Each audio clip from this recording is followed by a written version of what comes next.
Good morning, folks. How are you? It is a good morning. So, get this rubbish off my platform here. It's going to zero anyway. So, we're looking at the NASDAQ. Ready then. Let's get in here and take a look at what's good. All right. So, we have a lot of annotations on here that I don't want to have at the moment. All right. So, we have the daily chart, NASDAQ. I will cover dollar index, euro dollar, pound dollar, crude oil, gold, silver, and ES in concert with this. And then I'll give you my views on the matters that began over the last few hours or whatnot as it pertains to the Middle East. And then I will send you on your way. I have a lot of things I take care of today. Pop, duty, and all that stuff. So I found a small window of time to throw this in here today. So just, for the folks that want to have this kind of stuff, just know that I wasn't planning it. I just happened to have it.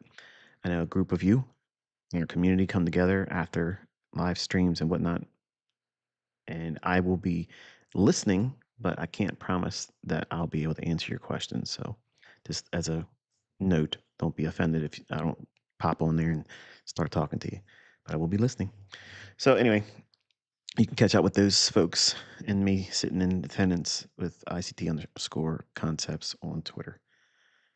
Good morning, Kit. All right, so we are looking at the daily chart, and we talked about this volume of balance. I'd mentioned that this high here, if it took that, I'd have to reconsider whether or not my bearish stance on NASDAQ is warranted. And you can go back and check me on that. The idea of seeing it run there and then give up the ghost like it did there, problematic. Now, how much of an opening range gap lower do we get on Sunday tomorrow at 6 p.m. Eastern time? That's actually it pertains to how much of a degree of severity we see, over the weekend with the bombing campaigns and the exchanges between the two. Um, I think that it's warranting. I mean, they put a aircraft carrier right there next to where missiles could just. Well, we were off a little bit, and we just happened to strike you know, the Gerald Ford, and then that gives us a whole lot more response leverage, I guess, in the public, yeah, in the public eye. So it's just a whole lot of theater over there, folks. And I'm not going to go into it as I would if we were on X space, but you already know what my thoughts are on this. It's all cool. So I still believe that we're going lower and that nothing's changed. Nothing's bullish on stocks. Nothing is really promoting the idea that people feel safe buying companies right now with the expectations they're going to go higher. Too much uncertainty, too much concern, too much fear, and now add that to the equation. We're doing the bidding of a little place over there in the Middle East, and it's just going to be a problem. It's going to be a problem everywhere, and it's going to bleed out, and we're going to feel it. So it's not fear. It's just I want you to be aware of it, and it's causing heaviness, in my opinion, on stock index futures because stocks themselves should not really see a whole lot of interest. People are going to pull back their interest in it. Okay. So, because of that, you need to be careful listening to who you listen to on the internet because there's going to be a lot of folks out there that are just going to be like, I'm expecting it to do this or that. Just be careful. Okay. Just we have a lot of gap risk now. And if you're in a position, if you're in a position rather, you don't have the luxury to be able to manage that at this moment. If we don't get a big gap on Sunday, it might be a consideration on your part to lighten perhaps your holdings. That way it reduces your risk. Right. So anyway, I covered several specific lows on the live stream I did yesterday. I shared on X the parts that people pretend don't exist in my live streams where I'm actually calling things before it happens. Um, I mentioned in the live stream that I am bearish. So my preferred long-term macro perspective is bearish on NQ. And I'm looking at this right here as the first half of the year objective. So in other words, think of July 4th. Okay. Now, obviously, it can get down there sooner than that. Or it could say, I'm not going down there at all and go higher and prove me incorrect. And that's okay. But given all the things that are in play right now, both technically, the fact that we took this high out, it gave up the ghost rather quickly. Um, we're still just inside of a larger consolidation. Nothing really has changed except for on the very small time frame, which is again one of the benefits of why I'm teaching you micro market structure in sub 1 minute time frames. Because while many of you might look at this and say, I ain't touching that, that would be a sober perspective, a good perspective to hold if you're expecting short-term trading or swing trading on higher time frames. It's going to be very reluctant to see setups pan out because of the general nature of what it's doing. It's basically being held captive in a range. So with that, we'll add the annotations back and we'll go into the lower time frames. Just know that this big, large rectangle here, when I was adding all these the other day, I wasn't concerning myself with making sure what time frames they're visible on and whatnot. So it just so happens they appear everywhere, and that's why you have this, okay? So this wick now we have created, that's going to be germane to Sunday, Monday, Tuesday, Wednesday, Thursday, Friday's trading.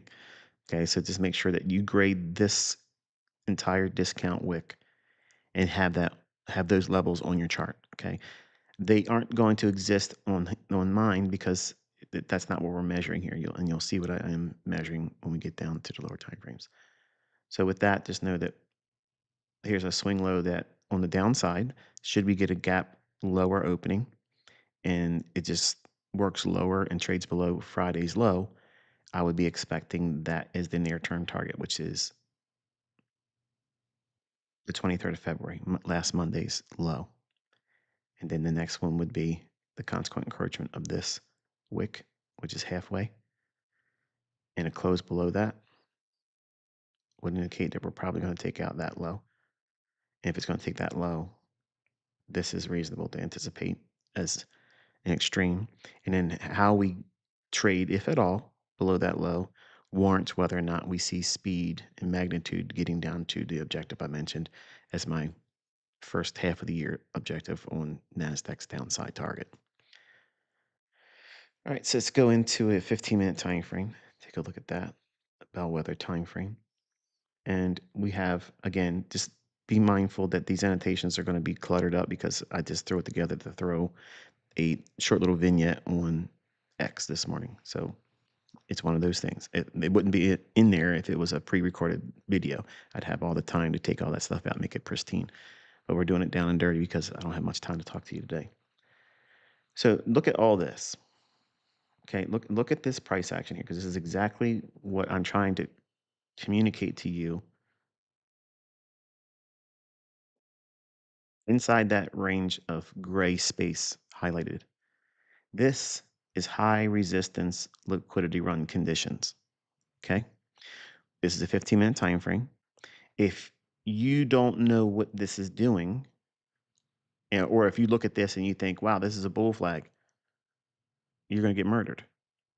If you look at this and think that, oh, yeah, it's going to be real easy for me to get in there and trade on a 1 minute chart, you're going to get cooked. These are the identifications of a market that I teach you as students to not try to push too hard. Study it. So that way you learn to identify what it looks like, what it's likely to continue doing, and appreciate the reluctancy on the part of price going to your targets or presenting very easy low-hanging fruit objectives for entry to exit. So in other words, that's what high resistance means. It's resisting your ability to find efficient, low risk trades. That's the definition for it. Okay. So when we see price leave these areas and start moving into a more efficient to inefficient, meaning small little consolidation, then an inefficiency forms, then we see it trade back down into that inefficiency and then make a higher high. This is low resistance liquidity run conditions by comparison to this area that's shaded in gray. Okay. The word key resistance, okay, or the keyword rather, resistance in high resistance liquidity run conditions doesn't imply at all support or resistance. It just means that it's resisting the efficiency of trading in market conditions that are not being held captive, where every candlestick or range shares the previous range of the candle before it.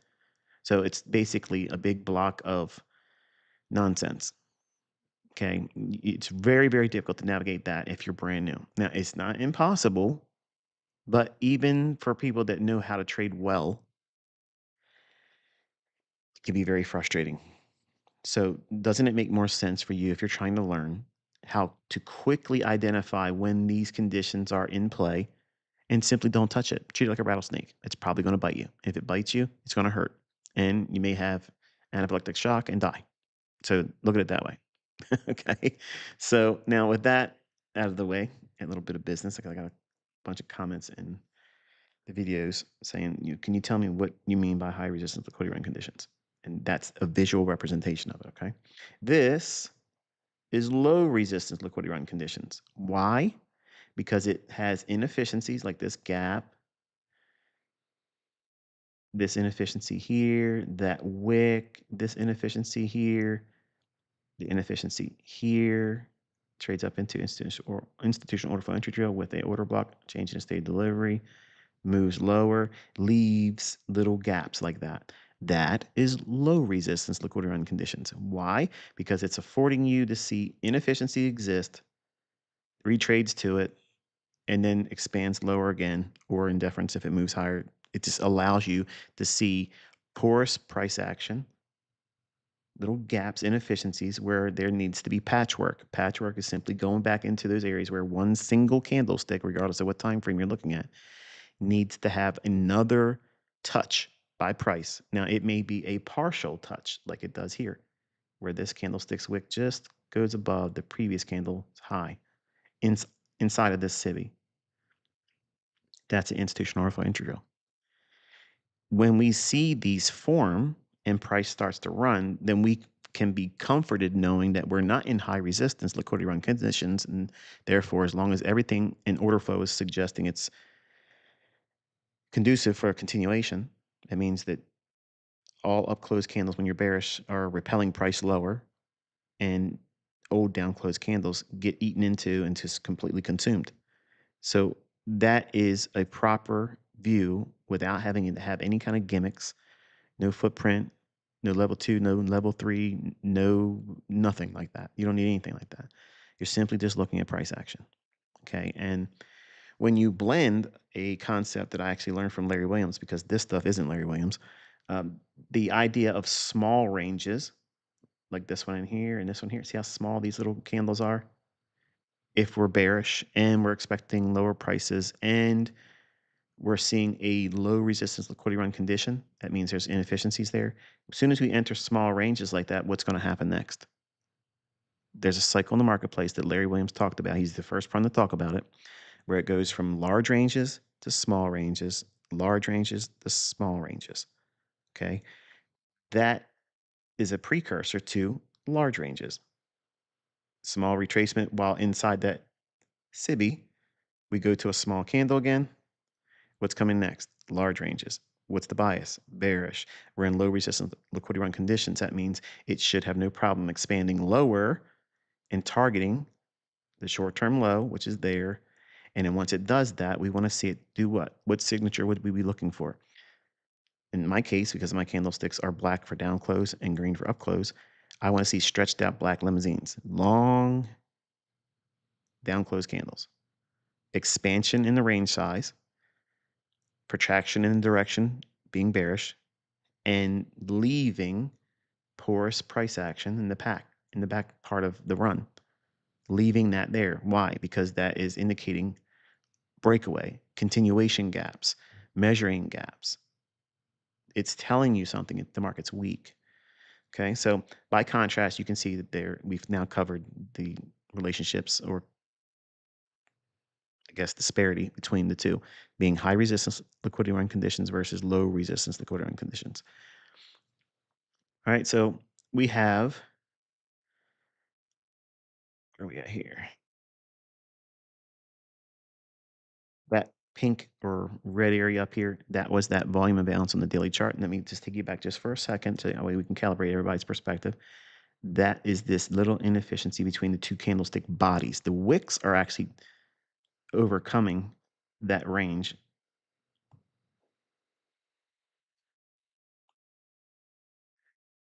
This candlestick's close, this candlestick's open. That's what I'm highlighting there. Okay, so that's a volume imbalance. Whenever we see these, okay, you want to have them annotated because they're gonna trade back and forth through them. Now notice that on this time frame where it formed, we traveled up here with the wick and then closed down here. Now it's formed. Me personally, I would not use this any longer or have any concern for it if the daily chart lays a body down over top of the entire range. So in other words, a body would have to look like this. It doesn't matter if it's up or down close. Once it completely lays over top the lowest point and the highest point, then I'm no longer, me personally, I'm not concerned about using it anymore. That does not mean that it can't use it and that it won't use it. I'm just saying that I'm not going to key off of a new entry or use it as a target. I may use it for stop management in a position, but I'm not going to take it as a new entry or a terminus because now it's been neutralized in terms of the importance in my perspective of it. It does not mean that it can't be used or the levels that are gradient levels inside of it because it's on a daily chart. The range is significant enough to allow for that. It simply means that I'm not personally using it with the highest degree of importance placed upon it. Whereas if this doesn't occur while it stays a volume imbalance with no subsequent candle at a later time laying an entire body up or down across the entire range of that volume imbalance, that being this candlestick's close and this candlestick's opening, it has to bridge both those two prices with the body. Once it does that, I'm no longer interested in it. Okay. So there's another question I got a lot of this week. You're talking too much, bro. Well, I'm not answering your question. I'm answering other people's questions. So let's go back down. We'll go into a 1 minute chart now.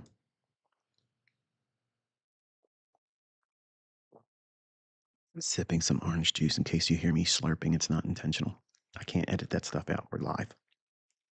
I'm cheating today because I'm going on KD tomorrow, killer diet. I'm going back to next to no carbs.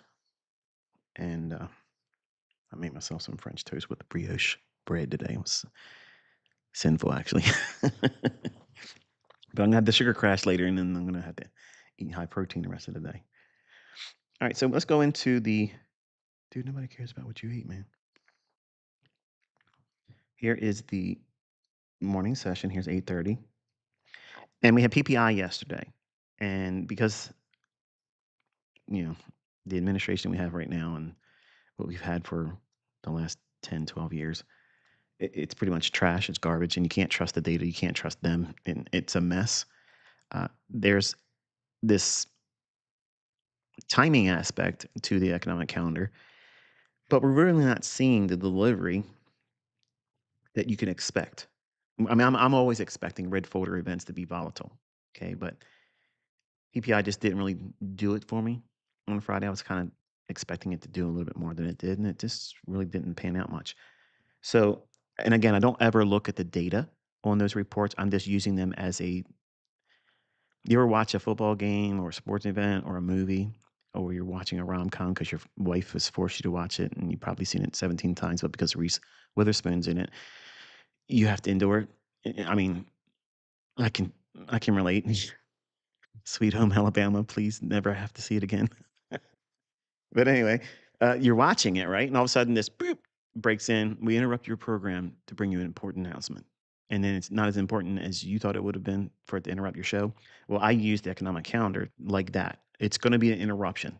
It's going to be an interruption to your trading week, your trading day, and it's probably going to be an uneventful thing. But what's different? If they open up a TV program interruption and it's wartime related where you live, then it's obviously a red folder event that means something to you. If it's a interruption that, hey, look, around the world on another continent, somebody's doing something to somebody else, well, it's easy to be like, well, come on, man, you interrupted my show for that. And that's kind of like we're experiencing right now. We're seeing reports coming out that aren't really delivering with the weight that they normally would. And the reason why is because participation's low right now. And low participation does not inspire them to spool price too far because there's not enough size to warrant filling those numbers. Meaning, we're going to speak hypothetically for a second, okay? Let's assume and let's pretend that there's an algorithm, and that algorithm's role is to start running price higher, and it doesn't matter how many people are buying and selling. It's just going to keep offering market price higher, higher, higher, higher, higher, because dealers are not market makers. Those guys down there on the stock exchange floor, they're not market makers. They're dealers, they're traders. That's it. They don't make price. They can't control price. They'd have no control over the mechanism of higher highs being delivered in price delivery. That means it doesn't matter how many people are coming in and selling, selling, selling, selling, all you want. And the price just keeps going higher and higher and higher. That is the mechanism I'm talking about. It's an engine. It's a facilitator. It is a autonomous auctioneer. That's what it is.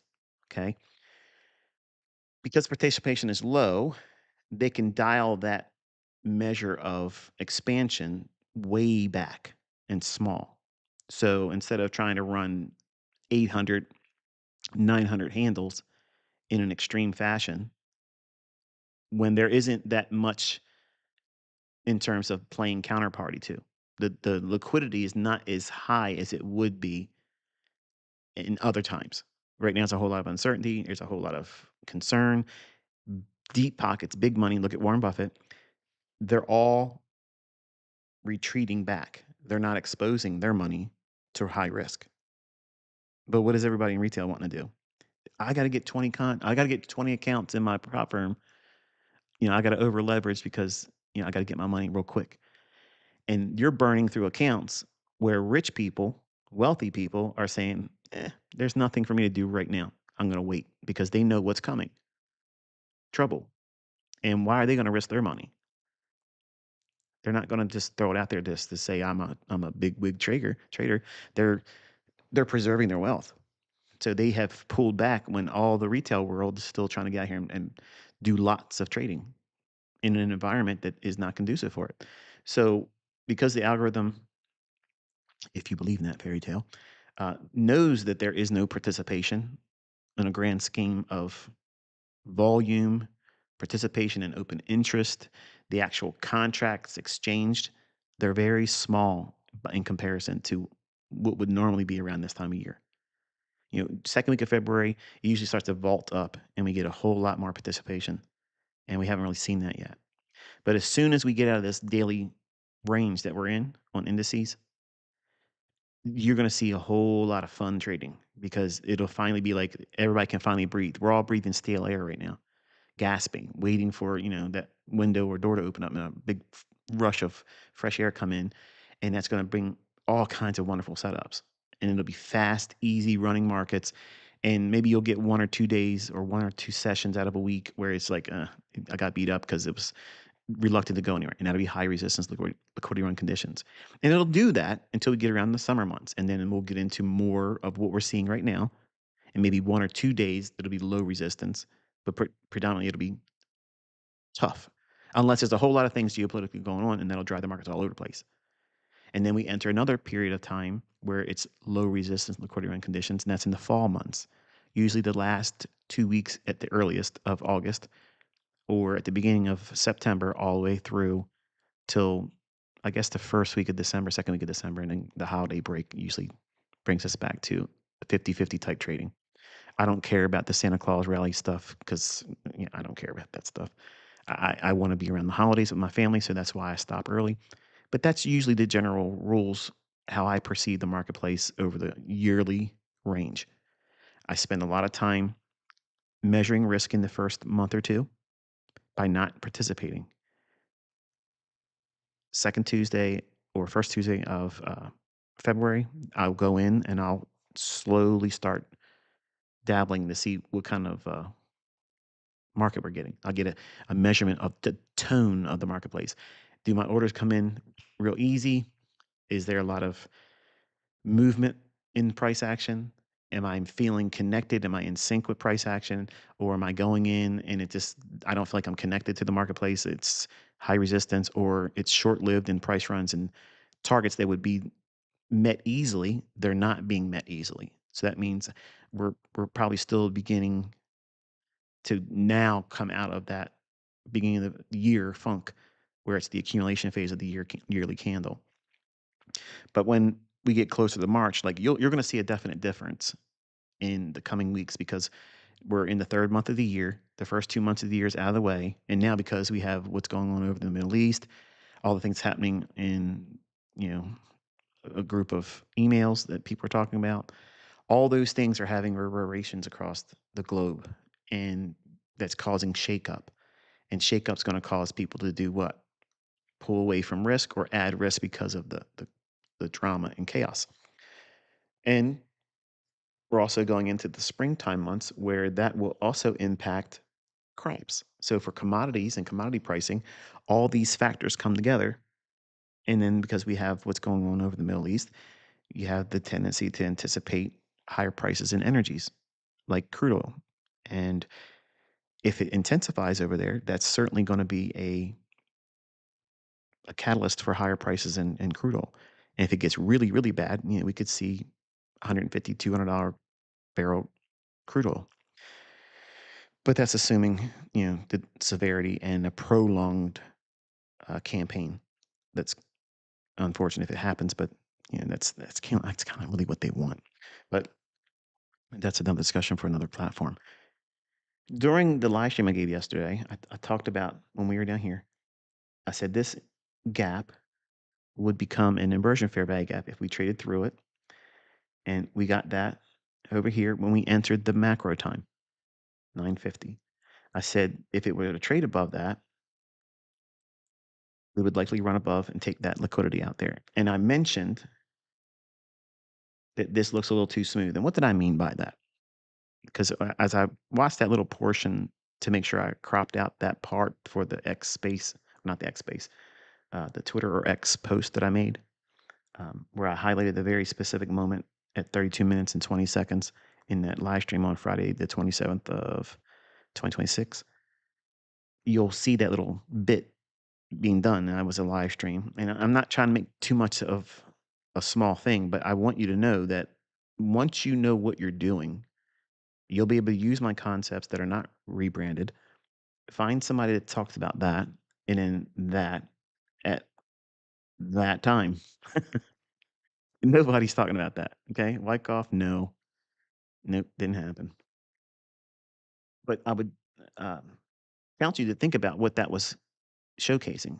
It was showcasing visibility. It was showcasing dynamics in price action that is not secured by studying anything else in retail. Nothing in order flow, nothing in volume profile, nothing in Elliott wave, nothing in any other thing. Whatever you want to talk about. It may be somebody else's hodgepodge of retail concepts brought together and automated and called it an algorithm. You may look at something and say, well, I'm looking at classic chart patterns, or I'm looking at moving average crossovers, or I'm looking at point and figure. Whatever it is you think moves the marketplace, none of that told you that this portion of range right there is going to turn into a long to take out that liquidity during a 20-minute window period that I talked about that some of my students don't believe exist, which is the macro time. It's impossible for me to do what I told you in that live stream yesterday if that was not true. So these are the reasons why I have fun with all you that are, you take shots at me and we can spar back and forth because it's fun. Because to me, I'm wondering to myself, and I talk to my kids all the time, like, how are they digesting what it is I'm saying before it happens? Like, either I'm really, really lucky, and this is not ego, folks. I'm just saying we're having fun here. Either I'm having a great deal of luck, highly specific luck, or it's hindsight and it's a pre-recorded video I'm talking over top of, which is going to be impossible because I did it in a live stream with thousands of people watching. And by the way, if you watched it live and you didn't watch it in a recording, let me know on Twitter. Let me know. I saw that live. Um, the idea of it being somebody else's logic, it's laughable. And if it exists anywhere else, somebody else could say, here's where Wyckoff taught that this little area right here is going to be a long, and it'll run to that liquidity right there, and it's going to occur between 9:50 and 10:10 Eastern time. I'll pay you $5 million if you can find it in Wyckoff logic where it does that. 5 million US dollars, real money. I'll even hand deliver it to you. You can live stream it, and I'll even kiss your ass on live stream. That's how sure I am. Okay, that's how sure I am. But I do this because it's fun. Because I'm pushing individuals into a internal wrestling match where they have to consider either one, I'm a time traveler, I control price, I'm the market maker, or my concepts work and forget everything else and just learn to use them efficiently and correctly with good risk management. And let's see what happens in your own hands. And that's what I've always stated. I want to see what you do with it. It doesn't matter if you believe I'm the best in the world. Doesn't matter if you believe that I could walk out there and win the Robins Cup in a week. I could care less what any of you think. I'm placing these things in your hands and I'm asking you, what can you do with them? And once you're able to make money with them consistently, should that happen, I want to know what you're doing with it. Not that I'm entitled to know what your finances are, but are you out there just trying to get a lot of attention buying stupid stuff? You know, junk cars that are overpriced and nobody cares about right away as soon as you get them. Oh, look at him. Oh, look at her. You're going to see, you're going to see it feels good while you're driving it, but you're going to find yourself looking around at red lights. Who's looking at me? Get your bigger glasses out. Cover your face up a little bit more with your big sunglasses. Who else is looking at me? Because then you have to tap in like a vampire, a clout vampire. Try to see if people look at you and smile and gawk because you have something. And that's not what success is. Success is not needing to do that because you're content. I don't need to go out there and drive around in my sports cars. I don't need to go down the warehouse and pull out something I ain't drove in 6 months. I don't need to do that. I know I have it. It's there if I want it. And I don't care what anybody else thinks about it. And that's what your trading needs to be. Like, it needs to be motivated on that premise that you're here because you want to make money. You're here to trade good setups, not simply because you are an action hound. You need to know what you're looking for. And I showcased that on the live stream yesterday. I kind of reminded you all that I am bearish. I am bearish. Okay. But I told you this would lead to this. Okay. And we were talking about before the opening bell, during the opening range, we know that we're looking for what? The first presented fair value gap. We have that here. See that? Let me take this off just for a second, okay? So that right there is your first presented fair value gap. It forms at 932. It can't be 930. 931, there is no fair value gap. 932, it creates the candle number 2. And as soon as this candlestick closed right there, you have a verifiable range to now incorporate in your chart. Now let's add it back. So now think for a moment. It's Friday. We have bearish stance, or let me speak in my own perspective. Okay, I'm bearish. We've already seen it sell off in the last 2 days after taking that short-term high out in the daily chart. Just for the sake of completeness, we had this run up here on Wednesday, midweek, took out that little short-term high. I said it could trade up there. It could trade up there. And then how it trades there, I'll have to determine whether or not if my bearish stance is still viable or not. I said that in analysis. I said that. I said it in Trader Roundup when I was questioned about this wick and how these candlesticks were. Yeah, it could go up there and hit that, and I will have to see if if that bearishness is still warranted there. But look what it did. It hit there, and then we opened up at 6 o'clock, and then gave up the ghost immediately. And this was all on the heels of a Nvidia earnings. And Nvidia earnings, many times I've seen lately, they pump it, but it can't hold those gains. It gives it back. So it's becoming a Judas swing. So that you do with that with what you will. So we didn't see any follow through that.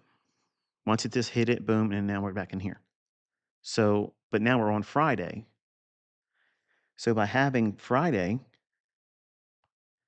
and the characteristics and things that we usually see on a Friday is what? TGIF. What if TGIF, which is thank God it's Friday, where it usually goes back 20 to 30% of the weekly range? What happens if it's a consolidation week?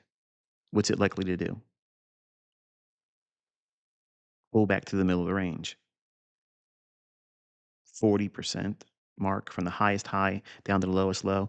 40% of that is a retracement higher if it's moved lower in the most recent candlesticks. In other words, Wednesday, Thursday, or Friday, or Thursday, Friday, or just Friday.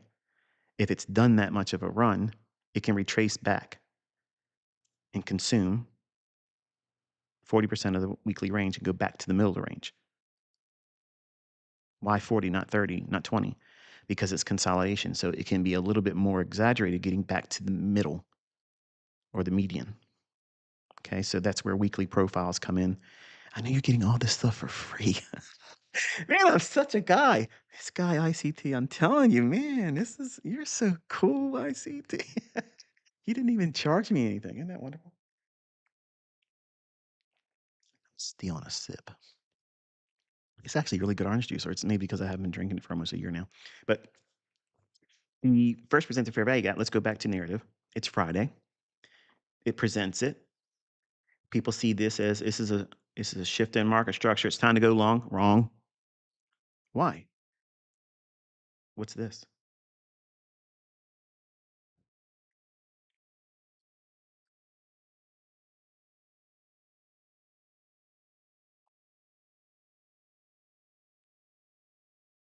Stuff out of the way here. We have sell side liquidity right there. Relative equal lows, too clean, too perfect. Even though that first presented fair value gap is there, even though we had this short-term high taken out here, what's the long-term bias? Bearish. These lows here, if the market's going to go higher on TGIF consolidation week, it's going to pull back 40% level of the weekly range. That's the minimum, by the way. This right here, what's the extreme? You're probably asking. Well, if that's the minimum, what's the extreme? 60% of the range. So you better be writing this stuff down, folks. Don't wait for the books because I'm telling it to you right now. I told you everything's going to be on the YouTube channel. The book is just simply going to put it in a way where you can go right to the information, and here it is. Well, that's it. I'm not going to watch your videos. Okay, do it that way then. But you still won't get the dynamic of having it shown to you over charts because I can only rather talk about it in one example in the book. If I put the amount of examples or theory in play in action, I'd have a whole book, 350 pages or more, with just one conceptual idea and never really still scratch the surface of how that would be implemented in other things. You see how vast this is? So you still have to come back to this compendium to get a further treatment of it. Like this is the encyclopedia of ICT, this YouTube channel. But the book is just simply going to be a way for you to say, okay, how can I go in and use this information right now based on zero understanding and how I can then relate to the YouTube channel. There it is. So that's kind of like what they're going to hopefully accomplish. And I may not be successful in it because I'm not really. I've never really wrote a book, that would be a baseline to evaluate that. But I mean, whole lot of audiobooks, right, with all these videos and such. So they took the sell side here. Now, bring in the factor of TGIF during consolidation week. It doesn't matter what the bias is. We're going into a weekend. What are we anticipating right now? What climate are we in? Black swan, something big, something geopolitical is coming. We have all that military hardware over there in the Middle East. You know what was coming. You've been expecting it for months now. You've been really expecting it in the last few weeks. And then when uh, Yahoo come over here and visited right away and then hurried up and went back home, that was like the green light that they were going to be doing this weekend. There's no point in talking about it. Everybody kind of expected it. So what? Uncertainty. So nobody wants to be in a position. So they're not going to sink the market crazily lower. They're not going to rally the market crazily higher. What benefit is there for the algorithm to do that? There won't be enough participants to lay down a groundwork for a future run. So they're just going to go back into the middle of the range for the week for Friday and just let the cards play out on Sunday's opening. How much of an intensity do we see over in the Middle East, and what response do we have? Is it just localized there, or do we start seeing things pop off over here in the States? So that's what we're blending things that we have no control over. You might think that I don't care about that, it has nothing to do with me. I'm in a peaceful part of the world. Okay. But if you're trading in the financial markets, you have to be aware of this because it's going to impact us as traders. It has an impact in sentiment. It has an impact on the money flow. It has an impact on risk, and also the severity and degree of volatility. And those are factors that I can't, and I've struggled with 2 chapters to try to, like, and I'm not satisfied. Like, I'm reluctant to include them in volume 2 and 3 because they don't do a good enough. Let's say it this way. As a writer, I'm not capable of communicating in a way where even when I read it, I'm satisfied by it. And I know what I'm talking about regarding it, and I still can't communicate it effectively. Where I know if a reader reads it, they'll feel, I know what he means by that, and that's useful. So those are 2 chapters that may not actually be in there, but they'll be in lots of rants, and they have been in lots of rants. Some people disagree with what I say in the rants pertaining to geopolitical things. Other people say, wow, you're right on the money, and I want to hear more of it. But I still don't feel satisfied in the actual text written format of it. And so they may not actually appear in the books. So just know that that's why we have Twitter Spaces, and that's why we have these boring parts in the videos where it doesn't feel like it means anything to you. It's useful to you. But over time, as you mature as a trader, you'll see that these things actually are important and they are impactful to your trading, whether you are in any peaceful part of the world or whether you're ground zero right there in the Middle East. So the market takes the liquidity out. Once it does that, then we can anticipate the market wanting to use the first present to fair value gap. So what does it have to do? It has to trade through it and come back down and operate just like what? An inversion fair value gap. But is it inversion? No. It's reclaimed. What is the concept of reclaiming it? And he's teaching today. Good grief. Feel like I'm back in school now, man. When we get a smoke break? So we have a buy side and balance, sell side efficiency, BISI. Liquidity is taken there. And we trade up and through it.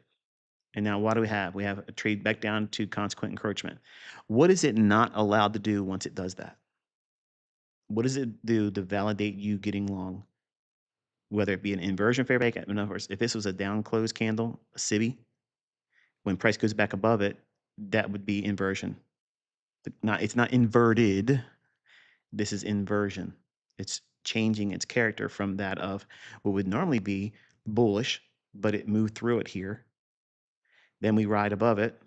Once it leaves it like this range becomes reclaimed.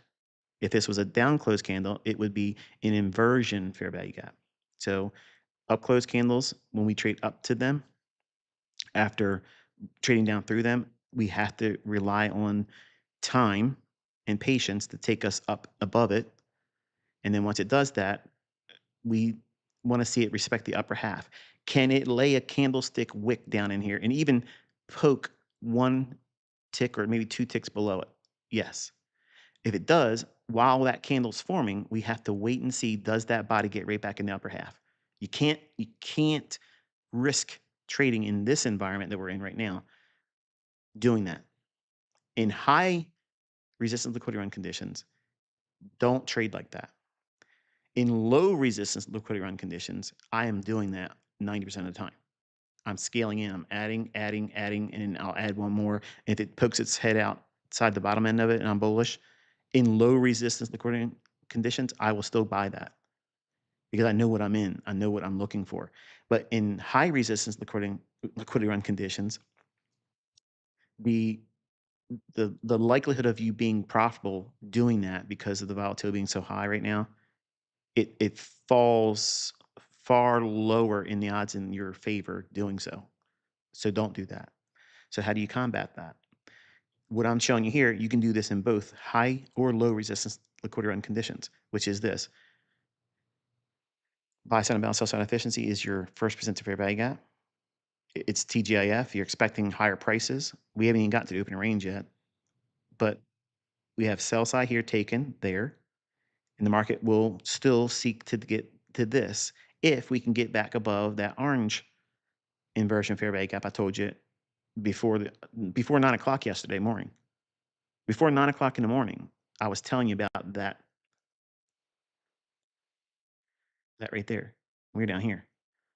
I said it can go up to that, and if it goes above it, then it may act as a run or a discount array to get to this liquidity. But you just don't do it simply because, oh, well, here we are. Let's go long there. No, it has to do what I'm describing over here. This is the part that many of my students, when they watch a video or two, or they make the mistake of going to other people's content where they've taken little bits out of my actual lectures and they think, well, I got a market here. I'll just take the small pieces of the stuff that's no rant and I'll just say, here's the part where he's talking about this fair value gap. This is the part where he talks about the Reaper. This is the part where he talks about, the Gauntlet. This is the part he talks about, whatever. And you think you're doing something cute, and you're advertising for me, and that's great. You're gonna get some YouTube video kickback off of it, and that's wonderful. But I'm getting more publicity, so you're working, and you're getting paid by YouTube. I'm not paying you, but you're not actually learning when you go there to get that content like that.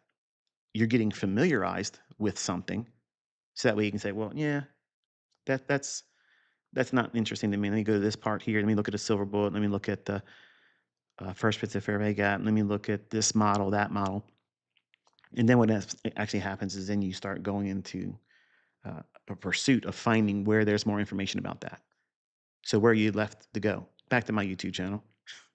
So, I mean, you might as well just dig in and start somewhere. And where you want to start is now. Whatever I'm doing now, work your way backwards. That's the best way. That's always the best way. Don't ask me anymore. That's the best way. Because what I'm teaching right now is in the trenches. It's real time over real time price action. I'm doing it live. My son's using a live account so you can see how it grows. I mean, what else do you want, folks? I'm not going to put you in trades. Okay. I'm not going to tell you when to buy and sell it. I'm not going to put you in a stop loss. I'm not going to manage your position for you. I'm not going to tell you nothing like that. I'm never going to do those types of things. I'm not licensed to do so. I don't want the risk involved. I don't want the emotional tug of war it's going to cause. And when you make mistakes, I don't want to know about it because you did it on your own and you can't blame me for it. You see how I've made this perfect little hedge around me where you have the responsibility as it should be as a trader. But as soon as I or anyone else tells you, this is what I think you should do with your trades, or this is what I think you should do with your money, you have a perfect excuse why you lost. But you'll claim that you did it when you win. And what is that really doing? It's gearing your mentality around the wrong things.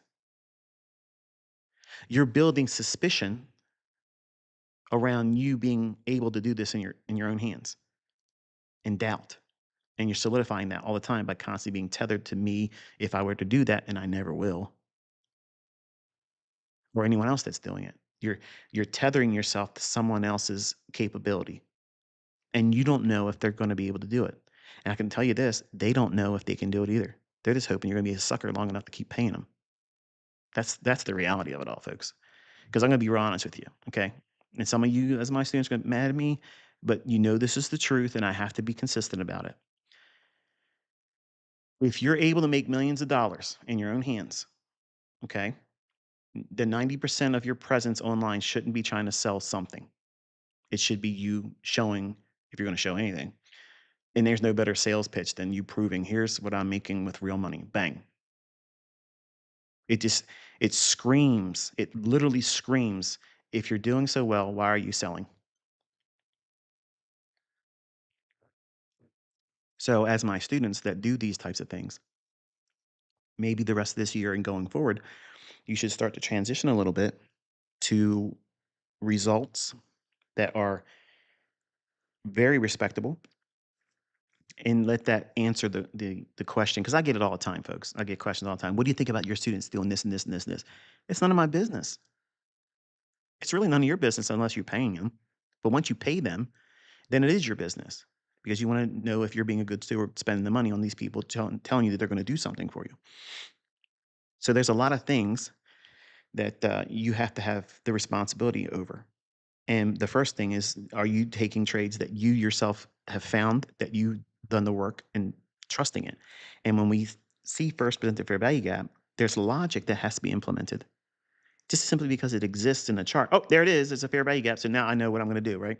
It's going to go up, and then they're going to say, look at this. It's going to go down. And why did it fail and went down here? Because you left smooth edges inside of what?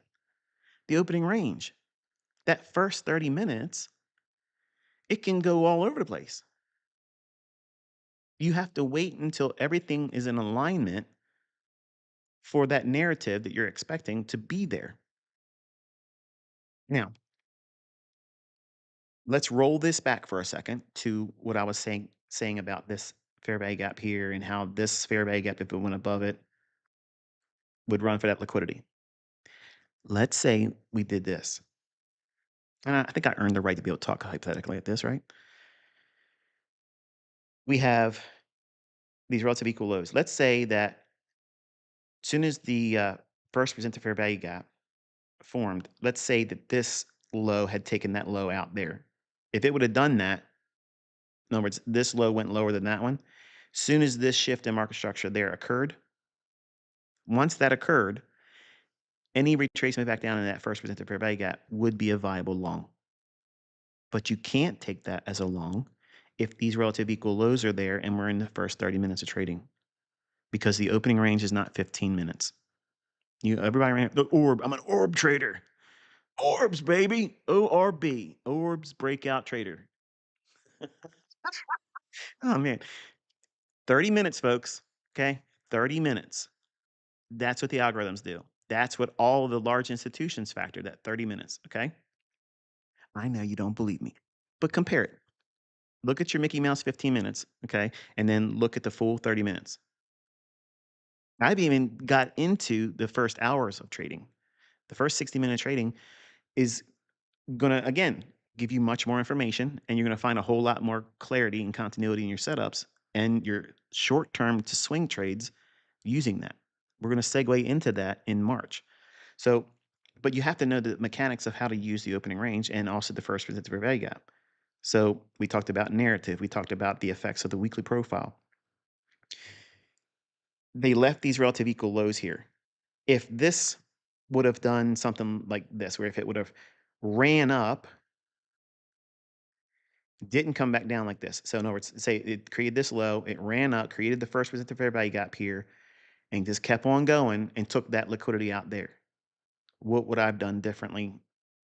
And what would I have done to trade it? I would have waited for the price to come back down into this gap, and then I would have treated this as inversion fair value gap. So in other words, I was expecting it, or would be expecting it rather, the market could trade down below it and then come back up and hit midpoint or fail to get in there, I'd be scaling in shorts here and take first partial here and let runners reach for lower prices.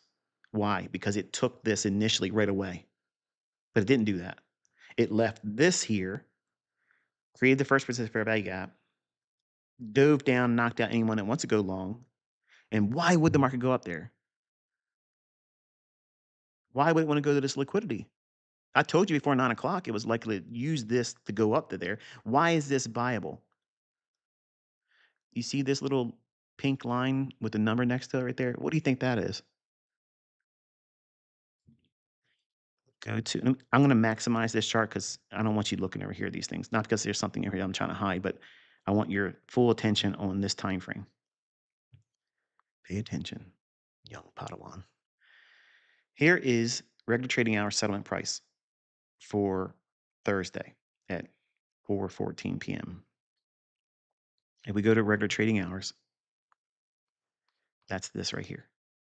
Okay, so yeah, 4:14 p.m. Eastern time. Make sure your charts are always toggled to New York local time. And then we were opening up down here. At before 9 o'clock rather, we were down in here.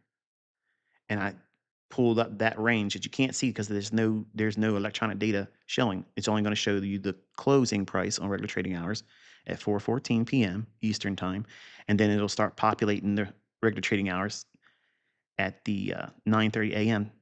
time. So the open on this candlestick is here, right there. And let me show you. I'll toggle. And there's a screenshot. You can take a screenshot of that and you'll get the levels for the Fibonacci in case you guys are talking. Can you please show me your Fib settings? There it is. I heard you. Chapstick. So there's the open to the close. So we were down here before 9 o'clock while we were doing the live stream yesterday. And I was just simply running some numbers, looking at it, just visually looking at it. I'm at my dining room table, sitting here. I'm not up in my office where I have all my hardware in front of me, all my computers. Well, screens. I only have one computer. But the perspective is just simply over a laptop. And I was doing it with the live stream yesterday.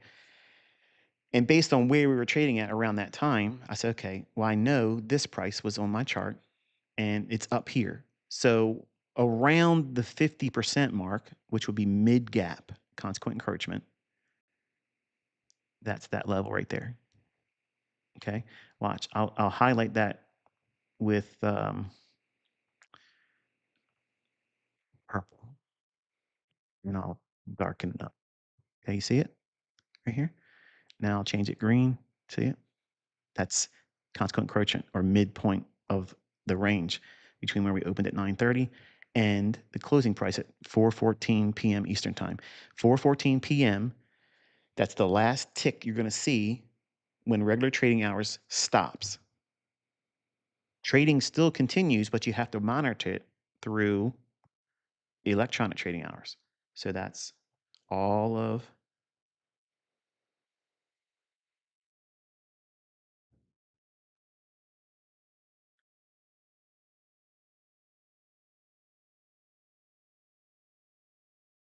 here to 9:30 there. So all of this is electronic trading hours. Tradable, but to see the gap, which is the regular trading hours opening range gap, you have to go back to 4:14 p.m. Eastern time and then wait for 9:30's first print. As soon as that happens, you drop a line on it and you annotate it. So what I did here was I measured watching price action with you in the live stream where I was simply looking at this. We had a chart basically naked, and I'm looking at price action with you, saying, okay, you see how we made a lower low, lower low, lower low. Okay, and see this little gap right here before it did this. This little gap here, and then I look back over here and I said, price is a little too smooth here. I think that, if price can get above this gap here, once it trades above it, it could act as an inversion and take the liquidity out right there. Why did I pick this level there? Well, let's go back to what was already known. 4:14 p.m. Eastern time on Thursday, that was the settlement price, regular trading hours high or low. Well, we're down here at 840. What's the chances of the market going all the way up here and going higher than that before 930? Very low. So this is opening range gap high based on what? Regular trading hours using 4:14 p.m. You can use the settlement price at 5 p.m. Eastern time. You can create a opening range gap with that price too. I taught this last year. It's in the lectures, okay? And just like um, toggling on the daily chart, setting the settlement to on or off, it gives you a disparity between where the volume imbalances may or may not exist in the chart. I look for the setting that shows the close proximity volume imbalances. I want to know where they are because the market's going to use them. And I think in the last couple of years now, we're talking about them. You can see there's a usefulness to it that didn't exist in anybody else's work. But I picked this high because where we were trading here, I just simply looked over here to the right on the price axis and said, okay, visually, I can see we're here to here. Half of that would be in this general area. So what structure in price action aligns with that for liquidity purposes? It's this high. That looks a little too clean. Why? Because it just so happens to be agreeing with consequent encroachment, which is 70% likely that it's going to trade there between 9:30 and 10 o'clock in the morning. Here's 10 o'clock in the morning. Here's the candlestick high. I was off by 2 minutes.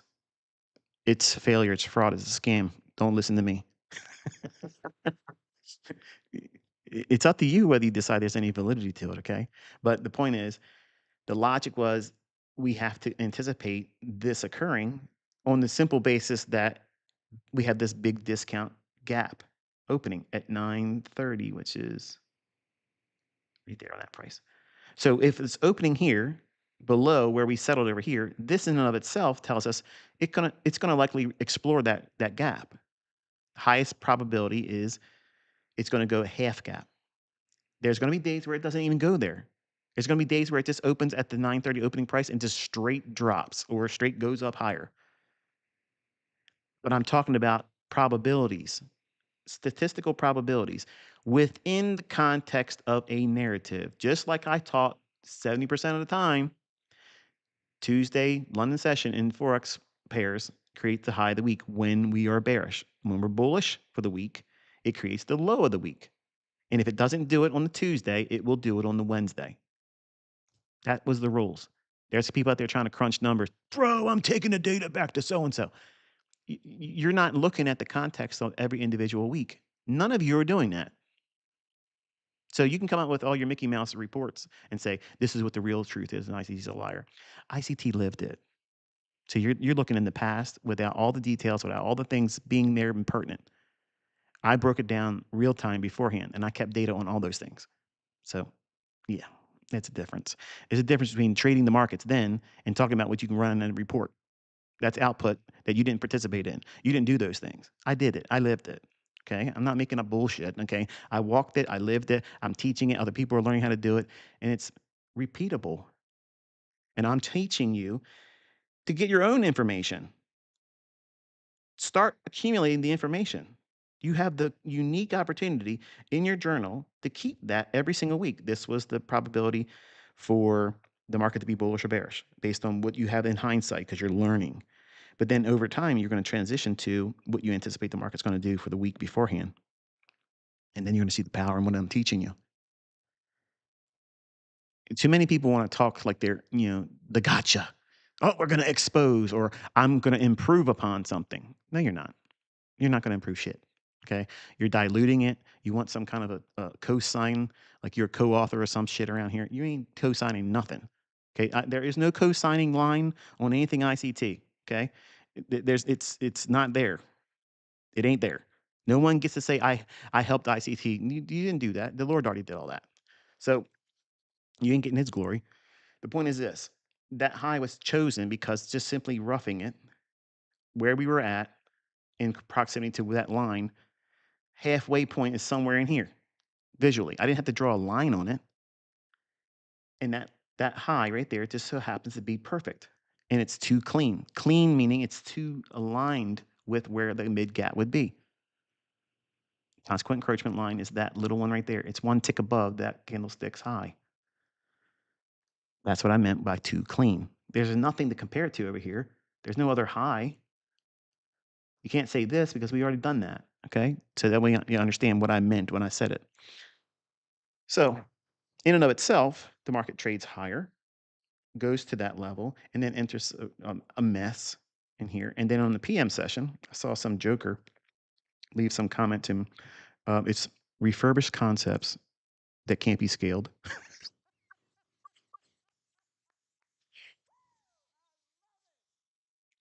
Hey, I made your entire month. If you're lucky working two jobs, I made that in one fucking trade, you clown, using the gradient levels. Okay? The gradient levels. What is that? That's this level right here. See that? What's existing here? What do we have in the price action? Marketing consolidation. It's chop. The chop is real. The chop is real. It's real predictable. We're going into the PM session. What time of day is it? Lunch. It's lunch. So it's going to do what? It's going to create a run back to a high that forms at 10 o'clock or a low that forms at 10 o'clock. So we're in consolidation. We had that big pink volume imbalance on the daily chart. We had the complete gap closure, should it do so, should it aspire to do that. That's always viable. It could potentially go up and close that regular trading hours opening range gap high. And there would be no gap then because where we opened at 9:30 all the way up to there would be a full gap closure. Trading back to the low of the volume imbalance on the daily chart, which is that pink box or red box. Always possible. Now watch what happens. The market's creating this consolidation here. It's stacking up sell side and it's stacking up buy side. The edge is looking for it to try to trade up into that full gap closure. So you know it's going to run this liquidity out. Once it takes that liquidity, lunch macro is going to do what? Pull back in the range that formed from opening, which would be what? Low to open up to take the buy side here. Where can it go to? The low of that volume imbalance on the daily chart, which is that red box. Okay. This could have very easily went all the way up and closed the gap. But what's easier? Is it easier just to get to the low of that volume imbalance on the daily chart or expect it to go all the way up to full gap closure? Obviously, it's just to get above these relatively equal highs and get to the low of that volume imbalance. You see that? So time, now ring in time. It's at 11:30 to noon.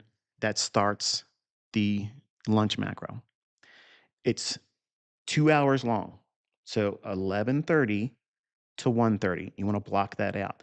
You want to have a real good study and go back through your old data, collect this information. What is it forming between 11:30 in the morning and 1:30 in the afternoon Eastern time? Whatever the low, and let's say it this way. If the market was bullish in the morning session going into noon, okay, well, 11:30 to noon p.m., 12 p.m. Eastern time. If it was bullish prior to that, the lunch macro runs to the low that was formed at 10 o'clock or immediately after 10 o'clock time wise. Now I'll show it to you like this. Look at it like this way. At 10 o'clock, where's my little vertical line thing at? There. Actually, let's do it this. I'm going to strip everything off the chart.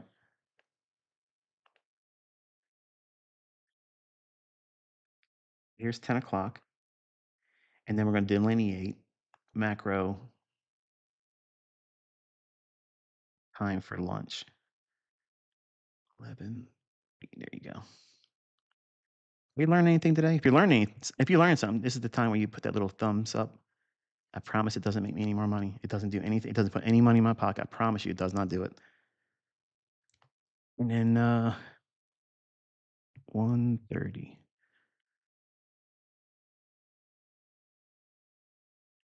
You guys are stingy on that little bit of That's a currency here, by the way. You don't pay me for anything, but the thumbs up tells me you're getting something from it. I don't see a lot of them, but I got like 100,000 people watching the video or the stream, and there's like 1,000, 2,000 thumbs up. It's really not inspiration for me to come out and do it again. Like, I already know this stuff. I don't have to do it, but it's infectious to me. Like, I feed off of your excitement, and your excitement is measured by that thumbs up. That thumbs up tells me, I like what you're doing, ICT. Keep going.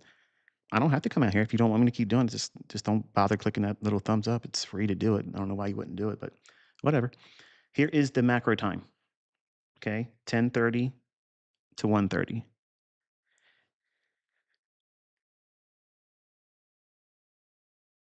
The opening bell at 9:30 was here.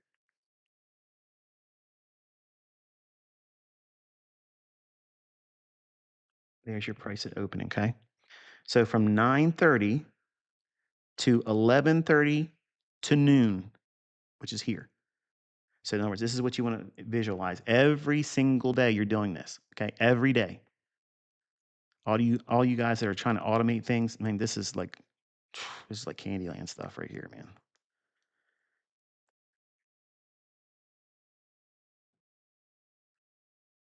Okay. Now, when you're in school, we had a multiplication table. Okay. There's a vertical axis and a horizontal axis.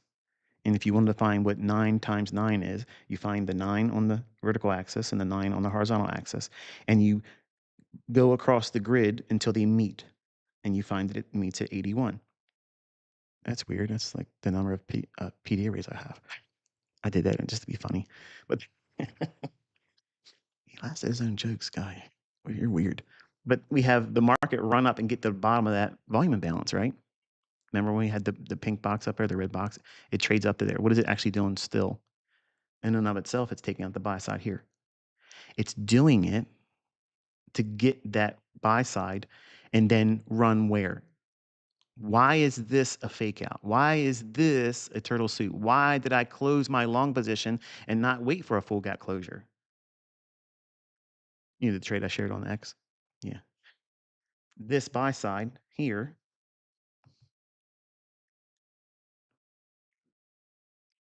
that that buy side's taken by bumping the low of that volume imbalance on the daily chart that we highlighted in red. Once it does that, it's taken the buy side here, it's fully expanded to a premium that's, well, it's sufficient enough. But now we have to ring in time because here we're at that time where it's already ran the liquidity. It's probably made the high of the morning session. Now, lunch macro characteristic is now price, because it's an algorithmically driven delivery mechanism. It's going to go through a procedure like a multiplication table. Okay, now think about it. We're looking at the horizontal side, and now we have to look at the vertical side. What do we have vertically? We have to first start at 10 o'clock. And at 10 o'clock, here is a low here. Where are we at here? I'll have to do it in rays. So it might be a little bit cluttered at first, but just bear with me. Okay, I'll do my best to try to explain it. So here is the low, the first low after 10 o'clock. So right away, that is your objective for the lunch macro. What does that mean? Between 11:30 in the morning to 1:30 in the afternoon, the vertical side of, like, think of this right here. Like, think of this whole business right here is a multiplication table. Okay. And the way the algorithm deals with the data is time. You have to first start with time. Man, I'm giving too much shit today. Too much sauce. Stop them. There's somebody coming to the door. I hear the helicopters. Oh shit, the suits are coming. Lighten up. We're having fun. It's Friday. The vertical axis here, and then we have the horizontal axis. So we have horizontal is the time because that's the time on our chart. The vertical axis is what? It's the price. Okay. So we're flipping it when we're looking at it algorithmically. When we look at charts, we're looking at it with prices down here and I'm sorry, prices over here and time is down here. But the algorithm's looking back across time to a specific price. So we're finding where two price and a point where 2 points of reference where price and time agree. Time-wise, that low is the first low that forms after 10 o'clock. It's going to drop down into that low because the first portion of the day has been going up.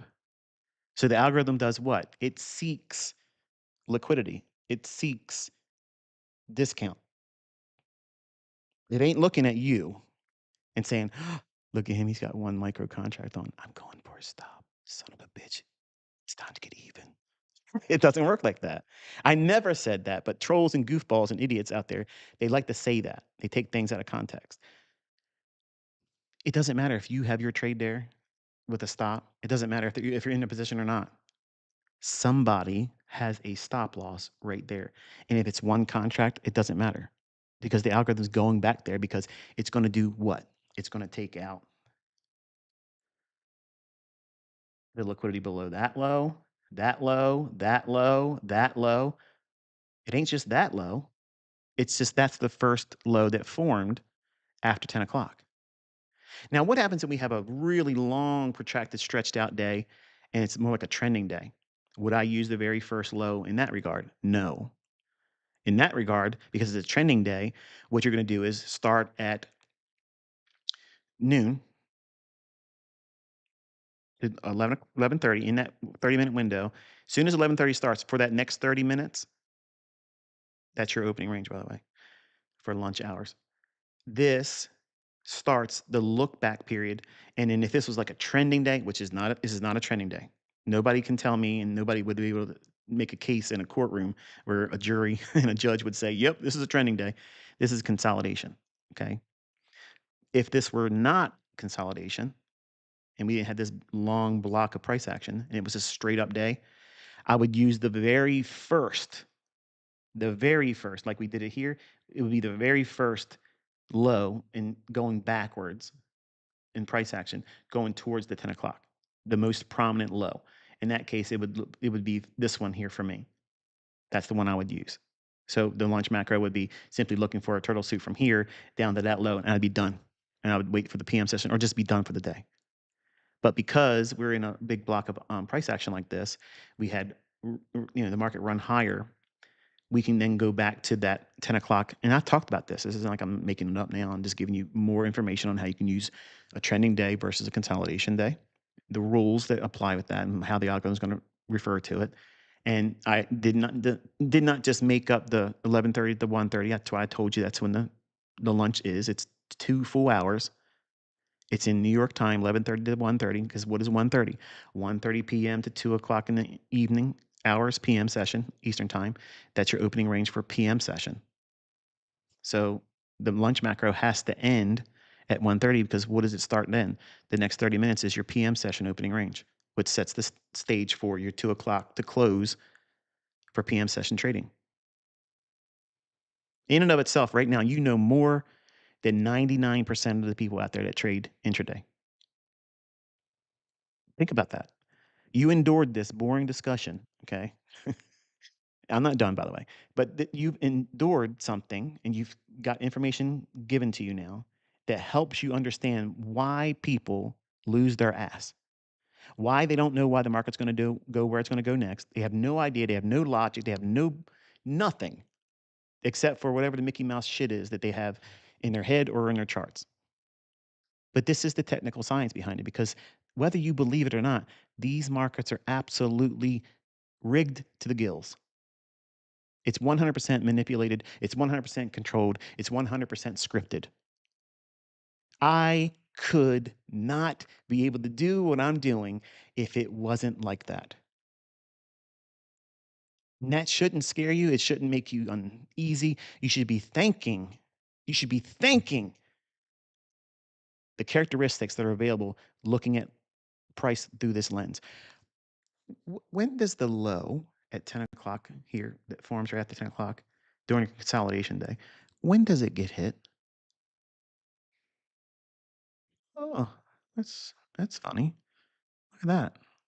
It runs that low out right before 1:30. That's probably random. That's probably random. It's interesting how everybody around the world came to the consensus that, look, we're all gonna buy and sell, and, by some strange, weird way, our equal net sum zero game of buying and selling, because 'cause there's gotta be a buyer and seller for each side. It just so happens the end, when it's dropping, it goes right down to that low right before the technical time for it to now change its delivery mechanism. Now we're entering the PM session. Convince me otherwise. Have fun at doing that, because it takes more faith to believe the bullshit that you think the markets are random and it's all buying selling pressure. It takes more faith to believe that than it's rigged. And why is it I'm bringing out all the science that you can go out and measure all these things and it's there? It's there. Oh my. Oh my. That should be exciting for you, because you don't have to tell me in the world that you're converting to what I teach. You don't have to. Just keep it quiet. It's a secret. It's your secret. Just use it. Make things better for for your family, for your future. You don't have to thank me for it. Trust me, you don't have to.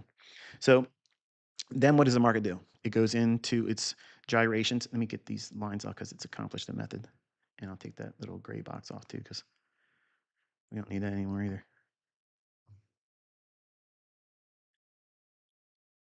Did you learn something there? Um, all these analogies are starting to make sense. Yep,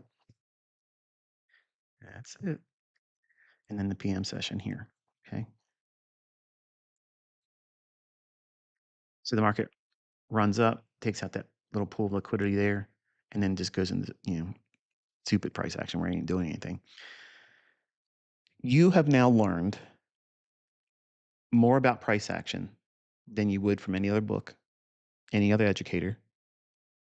You won't find it in any other school of thought. It's not in my it's not in any kind of um, archaic price action theory. Al Brooks doesn't talk about it. Wyckoff doesn't talk about it. Tom Hugard doesn't talk about it. Larry Williams never mentioned, doesn't even know anything about it. Chris Laurie doesn't know shit about it. Supply and demand never taught it. Online Academy, Trading Academy never touched it. Where'd it come from? Where'd it come from? Here. That's where it came from. That's where it came from. And why he picked me, I don't know, man. But you know, I'm thankful. You should just be thankful that he cared enough to let you know. So anyway, when you look at price like this, look at it like this. Remember when you first looked at the chart like that? And you're like, I don't know, man. You're telling me I can make money guessing where these things are going to go next? It's kind of intimidating when you look at it that way, doesn't it? Like it's like, what in the world are you expecting me to do? You think I'm going to be able to determine where these things are going to go? Really? And here I am. I'm telling you what it's going to do over here. Did this little inefficiency to take out that high before the market even opens. I told you I know where fair value gaps are going to form. I told you that none of these 20-year-olds, 30-year-olds, wherever they are, they're never going to be able to tell you what it's going to do before it does it. Now, they can trade based on the things that's available to you, but that's not all I have. See, I have the unique privilege to know more about these things than all of you will ever learn. I had a question posted to me on X. You know, you, do you remember all the things that I know or that I taught? I don't remember everything I've ever said because I've said lots of things and I've taught lots of things. And a lot of you think that I'm so organized that I know what video, like Kit has, like, I don't know what he's doing, man. He's got like an index. We're talking about what? Let me go. And it's this video, this episode, this playlist, this minute marker. Like it blows me away that he's got all that stuff. And I have other students that's done the same thing, but I don't have it like that. I just have it in my memory. So I have to recall it from a theory perspective where not I don't know verbatim what I said in the video. But if you put those Larry Williams videos in front of me, I could tell you verbatim what he's going to say. I listened to him that many times. And I guess it's kind of like that for you. Like you look at me as your Larry Williams, I guess, in a way. And I'm not trying to say I'm equal to Larry Williams. Just don't look at it like that. But I'm saying that I have a high regard, even still to this day, for Mr. Williams. I think, I thank him for everything he's ever done because he gave me the direction to pull away from guessing and spend more time studying price. Even though none of the things I'm teaching here, except for what I mentioned earlier in the stream, where he talks about range contraction and expansion, um, I learned that from him. And every time I've ever mentioned it, I've been very honest about where that came from, where that comes from. Anybody that I ever learned something from, I always give them credit because in this industry, everybody wants to claim they figured it out themselves. I see these people, they're sending me emails all the time. They're leaving comments on my YouTube channel. I figured out your IPTA. I know what you did with your algorithm. I know how you did this. No, you don't. Like, stop. I don't even entertain those things. Not to be ignorant or condescending, but none of you know what the fuck you're talking about when you talk that stuff. You don't know. You don't know. Okay, you don't know. You might be getting excited because you're seeing things happening in your understanding, but that's not equal to knowing. That's just you getting familiar with reading price action, and it's exciting. I'm not trying to diminish that, but you ain't figured shit out, okay? Just to be honest, you ain't figured out nothing. But you have lots of things to still learn from me, and it's all for free, okay? And just take your time. There's enough stuff out here on the YouTube channel to make all the bread you'd ever want. There's different ways to apply it, how you can structure it to your time of the day, and I'm sitting here talking to you, and I didn't really complete that discussion that I wanted to have in regards to the setup in the afternoon. Control Z for the win. So we look at the opening range gap. I'll say this, and then I'm going to close it. So I highlighted the closing price on Thursday, 4:14 p.m. Eastern time. So that's the regular trading hours opening range gap high. Until we get close to the opening time, like at 9:30 in the morning Eastern time, that's the opening bell. That's the opening range gap, high or low. When we're in close proximity to it being the previous day's settlement on regular trading hours, that's that's what I have written down on my notepad. Regular trading hours, RTH, ORG, settlement. That's what I have in my notes. It doesn't look like this because when I'm writing it down, as soon as the market closes and it trades to 4:15, or if I come back later in the evening, or if I'm doing something because now I'm a pop and all kinds of things are happening in my world, I may have to get up in the morning early, and the first thing I do is I go and see what the 4:14 p.m. Eastern time settlement price is, and then I note that, and then I'm looking at where price is in relative terms to that price, this price here. If we get close to like 30 minutes before opening bell, around 9 o'clock, I'm looking at where we are at that market price, whatever that is, in deference to where the previous day's regular trading hour settlement price is. So if we're way down here, then right away I can now just label that as it's the high because we're going to open up real low, which is a discount opening range gap. It's discount priced from yesterday's 4:14 p.m. Eastern Time's closing price. Now, if we're opening above this price, then it would be a premium relative. I'm sorry, yeah, premium relative to the previous day's settlement at 4:14 p.m. Eastern Time. So premium gap is a higher opening gap than where we settled 4:14 p.m. Eastern Time, and a discount gap is an opening lower than where we settled at 4:14 p.m. Eastern Time. Regardless, once you get the 9:30 opening price, once you get that, let's see how that messed up now. I'm not going to be able to pull that back. I don't know what happens when I do that. But that opening price right there, you drag your fib up to or down to, it doesn't make a difference really because you're just looking for the levels. You're looking for that to occur, and then see, I done fucked up this chart. Let me see if I can still get it.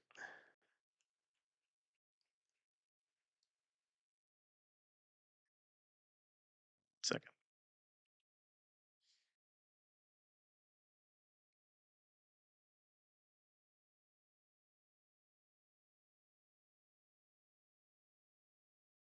I don't know why it's doing that. It does this sometimes, and I can't get it back.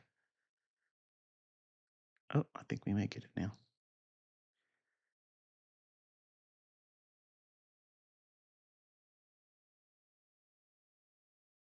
I'm unable to make any more video recordings on this laptop. I've completely filled it up. So I have to find my way over to Best Buy on Monday and grab another one. And this one will be put out the pasture. So by having that 9:30 opening and measuring with the fib here and dragging it all the way up to 4:14 p.m. Eastern time on Thursday, what we're doing is this. Let's go. It's easier to see on regular trading hours. Here's the gap. We open up down here. Let me take that vertical line off because it's just delineating the 4:13 time. So from here down to that opening price there at 9:30, that's what I'm putting the fib on. Okay. Once you have that opening range gap graded based on regular trading hours, every one of these gradient levels on the eighths and quarters, that's your order block, that's your breaker, that's your institutional order flow entry drill, that's your propulsion block, that's your reaper, that's your fair value gap, that's your first presented fair value gap. That's all the things that you're looking for. Okay, all that hard stuff of figuring out what order block are you trying to trade off of. What's the fair value gap that you're going to use? What liquidity pool are you going to focus on? All of that goes away when you do this, because now you've created the multiplication table, the schematic based on time and price. This is the part I wanted to hide from all of you for a longest time because I wanted to secure myself globally as the source of this information because there's so many bullshit artists out there, so many fucking fraud fucking pieces of shit that literally are out there pretending they figured this shit out. Or they'll say, yeah, this is Wyckoff stuff, but they can't get $5 million out of me because they can't go to Wyckoff's printed work anywhere before 1996. It never exists really in Wyckoff shit. They can't prove that this is anybody else's stuff. It's mine. Now because I'm globally recognized, I'm a little bit more liberal in what I teach because behind the paywall, when I was running a mentorship, I had so many fucking clowns out there literally taking this stuff and repackaging it and sending it all over the place. In third world nations, in China, I'm all over the fucking place in China. Like I'm big deal over in China, but they don't ever mention my name. So there's a whole lot of yahoos over there and also in India that pretend that they found this stuff on their own or they coded it themselves, right? Some bullshit. But anyway, that's the reason why I was by the optics I looked selfish. And admittedly, I was being selfish. And I asked the Lord all the time, I was like, look, I agreed to share this. I agreed to it. But I'm asking you, please don't let these thieves steal the glory that you're supposed to receive. Because when you hear me talk about this stuff, okay, I did not sit down and come up with, look at this strategy here, this. I felt led by him. That's how this worked, okay? Me studying and studying and studying, I couldn't find it. It wasn't in there, like when in my studies. It wasn't until I heard this still quiet little voice that said, look here. When I was at my peak frustrations and I felt like I couldn't get any further in what I understood, I'd be weeping sometimes. That means crying as a man. Okay. I was frustrated. I was losing money. I was losing sleep. I was just a mess. And I just cried out to him. I said, look, I need help because I can't do this. Like I can't do it. And if you let me learn how to do this and you open my eyes and my understanding to this, I will teach this as a ministry and I will give you all of the credit. I will give you all the glory and I will use it as like a footstool to stand up higher so that way people can hear me talk more about you. And I'm not the best ambassador for him. I mess up all the time. Even it's always in these live streams. In my other channel, I never reach for curse words. It never happens. It never happens. But when I'm talking about money, when I'm talking about um, the fraud that's in this business and the people and the personalities that come forward and they take things that they didn't create it, they didn't author it, they don't even make any money with it, but they want to talk about it in hindsight. They want to draw these little supposed boxes of this is the long position, this is the short position. If you're going to go through the whole rigmarole of drawing out those supposed long positions or short positions, just do the entry. Just do it. Who cares if it's a demo? Either you know what you're talking about or you don't. And I'm offended not because you're not stealing from me. You're really not stealing from me. You're stealing from him. And that's why you're seeing a lot of people around the world that took my stuff. I told you all when you stole it, you're cursed. You don't realize it. It ain't some voodoo, okay? But you are stealing his glory. And that's what this is all about. It has nothing to do with ICT. It has nothing to do with Michael. It has zero to do with that. Nobody is smart enough to figure this stuff out. Nobody ever was smart enough. And I wasn't smart enough. It had to be gifted to me. And I'm not worthy of it. I'm not. Look at me. Look how I talk. I'm vulgar. And I'm only vulgar when it comes to this because like to me, when we're in this climate, in this environment and trading, I'm Elijah. I'm God's troll. I'm going to mock everybody because I know who I have and I know what I got. And there ain't no competition. There ain't one of you out there can come close to me. Not one of you. Not because of me, it's because of who I got behind me. Who's inside me? Who gifted me this? Who tells me what to say when I say it? Listen to that live stream yesterday. I'm talking about something else, and all of a sudden I felt him say this. That's how that worked, folks. That's how the unction comes over top of you. It's just like, say this. And you can see me. I'm doing something, and all of a sudden I'm like, I'm stopped. Okay, I'm look. It was look here. Talk about that. I know it sounds schizophrenic. It sounds like, oh man, this guy's crazy. Okay, if you want to chalk it up as that, okay, fine. I'm the luckiest schizophrenic there is. I'm the luckiest schizo that teaches the best stuff on earth for free, and I don't want the credit. Now make that make sense. I'll wait. Make it make sense. Because every time I come out here, I'm building an altar. I'm putting 12 stones up. I'm pouring water all around it. I'm slicing up every school of thought as a sacrifice. And I'm calling down fire. And ain't nobody coming close to this. Ain't nobody coming close to this. But in in in good sport, let me finish my thought and then I'm gonna go on because it's time for me to get these puppies in because they've entertained themselves out there long enough. I'm actually surprised they've been so well behaved outside. Usually they're scratching on my doors trying to get back in. Once you have these gradient levels here, okay, from the opening range gap, and you can do this with the new week opening gap. You can do it with the new day opening gap. And what happens if it goes to 24 hours? There won't be any new day opening gap. Right. There will be new tools I'll teach you that I haven't shared. And I have no intention of teaching until that were to come out.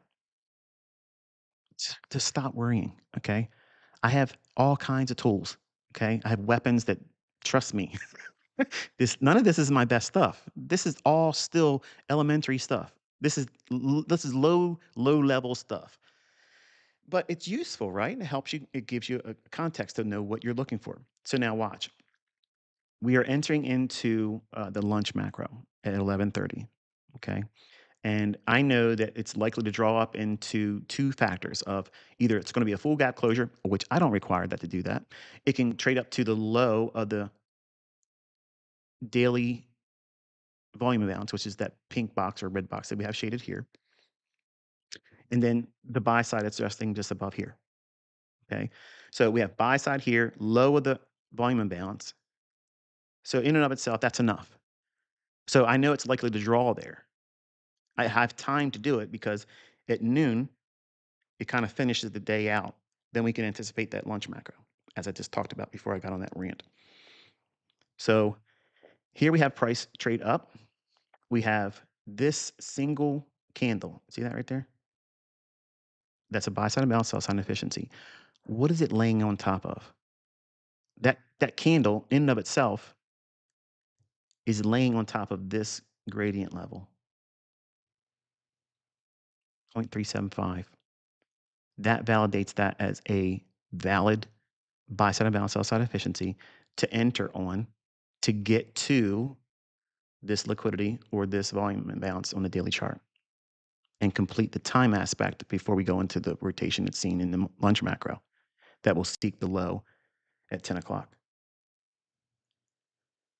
Think about what I just explained to you. What's the chances? What's the chances of someone knowing this logic and then seeing it every single day pan out? Think about that. What's the chances of that? What's the chances of us as humans being that lucky, that specific in our guessing? Like, what's the chances of that? It's not probable. There has to be substance. There has to be something behind it. There has to be a catalyst, a framework, a structure, a logic that really exists, and it's not convoluted, it's not contrived, it's not conjecture, it's legitimately there. And if you go back and you look at your price action, and you look at your setups, look at your trades, you'll see why they failed now.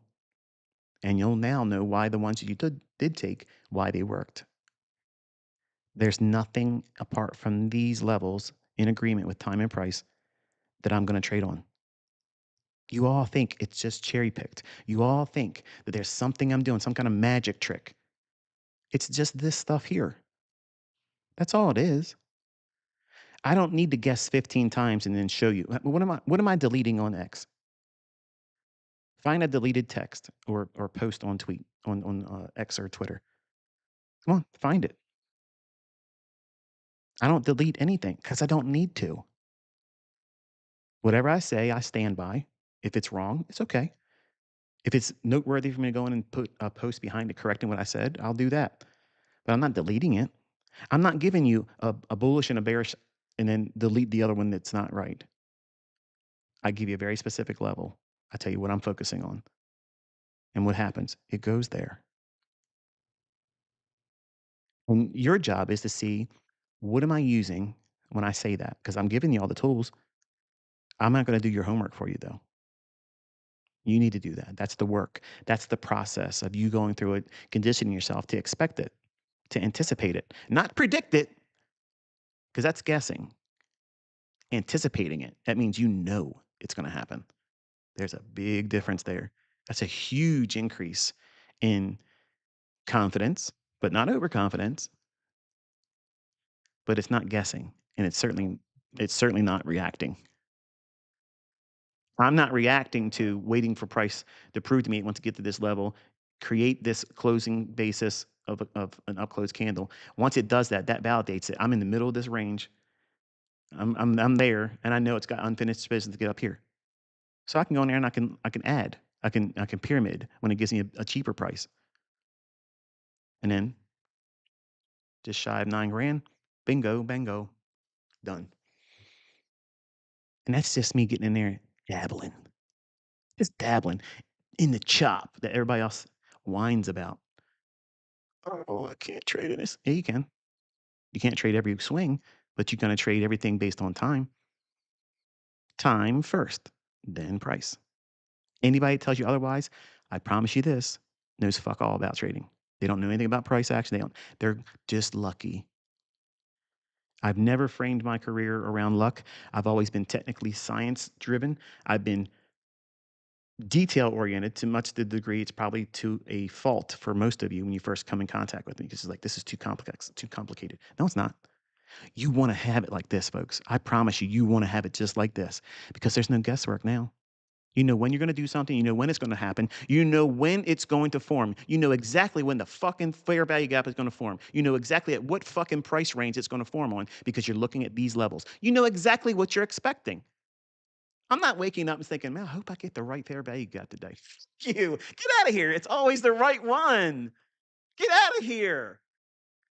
Look at what I've been doing for years, man. Years. In the witness of public eye, where I'm weighed in the balances. And guess what? I don't have to delete shit. And I got people coming to me all the time, even while I'm teaching for free, begging me, take my money and let me come and be trained by you. No, no. There's enough on this YouTube channel that you can do so well, man. And you don't need to use a lot of it. Just a couple little things. What makes you determine it's bullish or bearish? What time of the day are you gonna trade? What are those characteristics for that time of day? What PD array are you gonna use? Are you gonna take trades that target inefficiencies, or are you gonna take trades that target old highs or old lows for liquidity purposes? How complex is that? You think that's complicated?